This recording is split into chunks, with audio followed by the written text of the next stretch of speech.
आगामी साधारण निर्वाचन जेतिकी पाखई पाखई आसुछि भद्रक विधानसभा निर्वाचन मंडलीर राजनैतिक वातावरण सेतिकी सरगरम हेबारे लागिछि।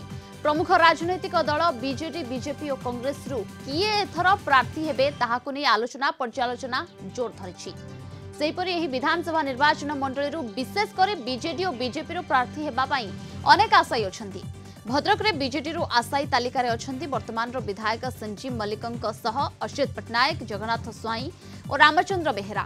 सेहिपरि बीजेपी रु आशायी अछंती गत थरर प्रार्थी प्रदीप नायकंक सहित मनस्मिता खुंटिया और हेमंत पाढ़ी। कांग्रेस रु दुई आशायींक मध्य रे अछंती नलिनीकांत महांती और शुभेन्दु राय महापात्र। बीजेडी और बीजेपी दलर नुआ पुराणा अनेक प्रार्थी हेबा पई विभिन्न महल रे निज निजर लॉबी आरंभ कर दैछंती। एपरि स्थल रे भद्रक रु एथर युव समाजसेवी तथा युव संगठक सितांशु शेखर महापात्रंक नाम केउ गोटे दलर निश्चय प्रार्थी हेबा नै भद्रक रे जोरसोर रे चर्चा चलिछि। सितांशु शेखर महापात्र प्राय 10 वर्ष हेला शहीद भगत सेना नामक एक संगठन गढ़ी ता माध्यम रे युवक मानक एकजुट कर विभिन्न समाज सेवा एवं समावेशमूलक कार्य करि आसुछंती। विभिन्न समय रे रैली करी निजर शक्ति प्रदर्शन करुछंती। सितांशु गत निर्वाचन रे बीजेडी रो प्रार्थी हेबा पई आशा रखी लॉबी आरंभ करथिले किंतु सफल होई नथिले। तथापि केउ दल को न जाई पूर्व परि समाज सेवा रे से नियोजित अछंती। विभिन्न सामाजिक आंदोलन रे निज समर्थक मानकु नै शामिल होई आसुछंती। एथर से निर्वाचन लढिबा निश्चित बोली एक प्रकार कहा जाउछि किंतु केउ दलरू ताहा स्पष्ट हेउनी। चलित मासरे से बीजेपी रे शामिल होई पारंती बोली मध्य तांको समर्थक माने कहउछंती। जदि से बीजेपी रे शामिल हुंती तेबे बीजेपी रो राजनैतिक समीकरण बदलिबार संभावना रहिछि। आगामी निर्वाचन रे सितांशुंक भूमिका कौन हेबो एवं से केउ दल रे जोग देबे और प्रार्थी हेबे से सबु दिग को नै तांको सहित अधिक आलोचना करिसंती। हम भद्रक ब्यूरो हेड नरेंद्र कुमार सामंत। आगामी साधारण निर्वाचन जतिकी पाखे पाखे आसुची भद्रक जिलार सबुठ सचेतन तथा संवेदनशील निर्वाचन मंडली कहुवा भद्रक सदर विधानसभा निर्वाचन मंडलीर राजनीतिक वातावरण से सरगरम होबार लगी। किए केउं दल प्रार्थी हेबो ताहाकु नै एपर्यंत तीन प्रमुख राजनीतिक दल में अंक छिड़ी पार नथिबा बेले आशायींक संख्या बढ़ी बढ़ी चली। एपरि स्थले युव समाजसेवी युव संगठक तथा शहीद भगत सेनार आवाहक सितांशु शेखर महापात्र नाम खूब चर्चा चली भद्रक में। सितांशु महापात्र आगामी निर्वाचन में केउ दल में प्रार्थी होती ना प्रार्थी होना ना पूर्व भली समाजसेवा निजक नियोजित कर ना कौन राजनीतिक दल में योगदान कर सक्रिय भाव में काम करेंगे। यह सब तमाम दिग को भर्ती कर प्रतिक्रिया ना दर्शक बंधु को देखा आम बर्तमान बासभवन अच्छू सर आपको कलिंग टीवी को स्वागत करुँ। जब आप सीधा सड़क दीर्घ 10 वर्ष धरी समाजसेवा नियोजित अच्छा एवं तमाम केवल भद्रक नुहे तमाम जिले में समाजसेवा निजुक एक प्रतिष्ठित युव समाजसेवा परिगणित कर अनेक प्रशंसा साउंडी। तेज एपरी हठात आम देखु गत 2019 निर्वाचन में आप एक निर्दिष्ट दल प्रार्थी हाँपाई मन बढ़ाई से समय आप टिकेट मिल ना समाजसेवा पूर्ववत लगी रही। पुणी आम देखु आप नाम बर्तमान खूब चर्चा आगामी निर्वाचन में कौन दल प्रार्थी पारती चर्चा हो। तेज समाजसेवा सीधा सड़क राजनीति मैदान को आसापी विशेषकर विधायक प्रार्थी हाँपाई आप कहीं मन बढ़ाई समाजसेवा नियोजित होते विधायक भाव विधायक प्रार्थी हाँपाई कहीं मन बढ़ाई। देखो सर्वप्रथम मुझे कहबी समाजसेवा आउ राजनीति मध्य जो फरकटा विशेष किसी न थाए। समाजसेवी गोटे ता अंचल जहाँ भी समस्या आसे किंबा तार दृष्टि आलोचना आइला परे सी किपरि ताकू समाधान करने चेष्टा करें ता पुणी ता व्यक्तिगत निज अर्थ उपार्जन अर्थरू सी लोकों समस्या समाधान करता है। जदि आम राजनीति कथा कहवा राजनीति राजनीतिर परिभाषा ठीक से कारण जी जनप्रतिनिधि लोक मैंने जहाँ बाछंती लोकंकर जो मौलिक समस्या थाए जनप्रतिनिधि प्रथम मुख्य दायित्व लोकंकर समस्या को बुझा आ तापाई अर्थ पकेटू दबाक पड़ न था तापाई सरकार अर्थ जोगाई था केवल लोकों समस्या को बुझी ठीक उपस्थापन करें केंद्र सरकार हूँ कि राज्य सरकार हूँ से लोकंर मौलिक समस्या को समाधान करें जी सुजोग अच्छी सुविधा अच्छी कारण आम समाजसेवी पाखे से परिधि न थाए से अर्थ न थाए जहाँ गोटे जनप्रतिनिधि पाखर थाए तापर लोकों भितर आम परिवार कई राजनीति सक्रिय राजनीति नथिले किंतु सक्रिय राजनीति नथिले मध्य भद्रक राजनीति आम परिवार ଓତପ୍ରୋତ ଭାବେ ଜଡ଼ିତ ରହି ଆସିଛି।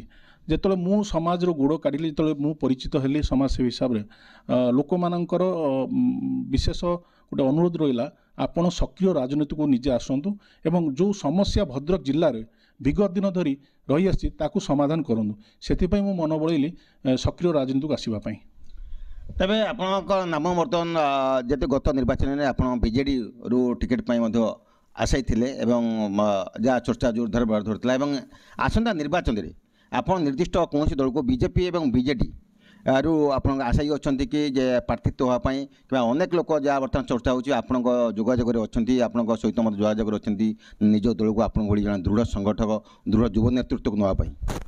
ଦେଖନ୍ତୁ, ପୂର୍ବଥର ଯେଉଁ ନିର୍ବାଚନ 2019 ନିର୍ବାଚନ କଥା କହୁଥିଲେ, 2019 ନିର୍ବାଚନରେ ମୋତେ ଏକ ଜାତୀୟ ଦଳରୁ ମୋତେ ଅଫର୍ ଆସିଥିଲା, କିନ୍ତୁ ଶେଷ ମୁହୂର୍ତ୍ତରେ ମୁଁ ଯେହେତୁ ମୋର ନୀତି ଆଦର୍ଶ, କାରଣ ମୋର ଆଇଡ଼ିଓଲୋଜି ଅନୁସାରେ ମୁଁ ଯେଉଁ ଅନୁସାରେ କାମ କରୁଛି, ଯଦି ସେ ଆଇଡ଼ିଓଲୋଜି ଅନୁସାରେ ମୋତେ ଦଳ ନ ମିଳେ ତାହେଲେ କାମ କେବେ ଲୋକମାନଙ୍କ ପାଇଁ ଆମେ ଲୋକମାନଙ୍କୁ ନ୍ୟାୟ ଦେଇପାରିବେ ନାହିଁ। ସେଥିପାଇଁ ମୁଁ ଶେଷ ମୁହୂର୍ତ୍ତରେ ଓହରିଥିଲି।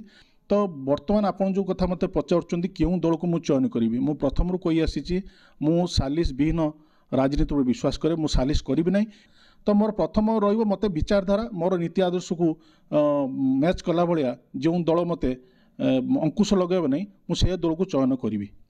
ତେବେ ଆପଣ କେଉଁ ଦଳ ପାଇଁ ତଥାପି ଆଶାୟୀ ଅଛନ୍ତି ଯେ କେଉଁ ଦଳ ପ୍ରତି ଆପଣଙ୍କର ଆଇଡ଼ିଓଲୋଜିରେ ଆପଣ ବିଶ୍ୱାସ କରୁଛନ୍ତି? କାରଣ ଆପଣଙ୍କ ନାମ ବର୍ତ୍ତମାନ ସବୁଠି ଚର୍ଚ୍ଚା ହେଉଛି ଯେ ଆପଣ ବିଜେପି ଯାଇପାରନ୍ତି କିମ୍ବା ନହେଲେ ବିଜେଡ଼ିକୁ ଯାଆନ୍ତି। ଏ ଦୁଇଟି ଦଳ ଭିତରୁ ଗୋଟିଏ ଦଳକୁ ଆପଣ ଚୟନ କରିପାରନ୍ତି, ଦୁଇଟି ଦଳ ଭିତରୁ ଗୋଟିଏ ଦଳ ଆପଣଙ୍କ ପ୍ରାର୍ଥିତ୍ୱ ଉପରେ ଆସ୍ଥା ପ୍ରକଟ କରିପାରେ। ମୋତେ ଯେଉଁ ଦଳ ସର୍ବପ୍ରଥମେ ଟିକେଟ୍ ଦେବ ମୁଁ ସେଇ ଦଳରୁ ଲଢ଼ିବି।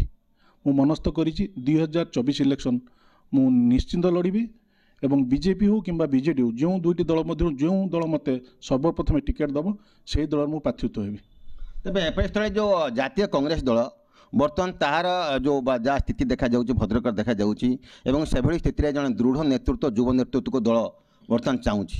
ଏପରିସ୍ଥଳେ କଂଗ୍ରେସକୁ ଯଦି ଆପଣ ଯେଉଁ କହିଲେ ଯିଏ ବି ଆଗକୁ ଦେବ এই দুইটি দল ছাড়ি যদি কংগ্রেস আপনার প্রার্থিত্ব উপরে আস্থা প্রকট করে তেমন তা প্রতি কেতে দূর আপনার আগ্রহ প্রকাশ করবে?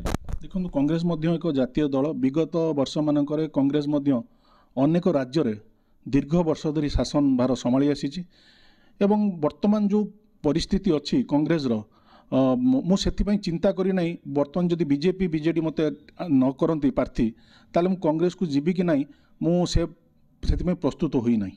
ଦେଖନ୍ତୁ, ଦଳର ଯେଉଁ ସୁପ୍ରିମୋ ବିଜେଡ଼ି କୁହନ୍ତୁ ବିଜେପି କୁହନ୍ତୁ, ଯେଉଁମାନେ ରାଜ୍ୟସ୍ତରୀୟ କୁହନ୍ତୁ କିମ୍ବା ଜିଲ୍ଲାସ୍ତରୀୟ ଯେଉଁ ନେତୃତ୍ୱ ରହିଲେ ସୁପ୍ରିମୋ ଯେଉଁମାନେ ରହିଲେ ସେମାନେ ତ ଚୟନ କରିବେ କିଏ ଉପଯୁକ୍ତ ପ୍ରାର୍ଥୀ, କିଏ ଲୋକଙ୍କ ସହିତ ବିଗତ ଦିନମାନଙ୍କର ଥିଲା, ବର୍ତ୍ତମାନ ମଧ୍ୟ ଅଛି, ଆଗକୁ ମଧ୍ୟ ରହିବ। ତ କୌଣସି ଦଳ ଚାହିଁବ ନାହିଁ ପରାଜୟ ବରଣ କରୁ।